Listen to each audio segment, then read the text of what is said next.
উপনির্বাচনে 6 কেন্দ্রেই হার পদ্মের। 6 কেন্দ্রে হেরেও 2026-এ সরকার গড়ার দাবি করছেন সুকান্ত মজুমদার।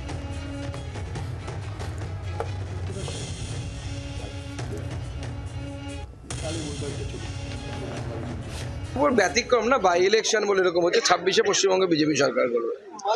বাই ইলেকশনে এরকমই হয়। কোন অঙ্কে সুকান্ত মজুমদার এই দাবি করছেন? মৌমিতা রয়েছেন আমাদের সঙ্গে, মৌমিতার কাছ থেকে একটু বুঝে নি। মৌমিতা, দেখো, কিছুদিন আগে শ্রমিক ভট্টাচার্য বা তার আগে শুভেন্দু অধিকারী তাদের তরফ থেকে 26 নিয়ে এরকম বেশ কিছু স্পেকুলেশনের কথা শোনা গিয়েছিল, কিন্তু উপনির্বাচনের ফল প্রকাশের দিন যেদিন দেখা যাচ্ছে যে রাজ্যের মানচিত্রে তৃণমূল 6-0 লিড নিয়ে রেখেছে, সেখানে বিজেপির রাজ্য সভাপতি সুকান্ত মজুমদারের এই যুক্তিতে রাজ্য বিজেপির দপ্তরেও কিন্তু কিছুটা হলেও সবাই স্তম্ভিত হয়েছেন, কিছুটা চমকের কাজ অবশ্যই করছে। কারণ সুকান্ত মজুমদার কোন ফর্মুলা, কোন অঙ্ক অনুযায়ী এটা বলছেন সেটা সুকান্ত মজুমদার ভালো ব্যাখ্যা দিতে পারবেন, কিন্তু 26-এ তারা সরকার গড়ার কথা বলছেন।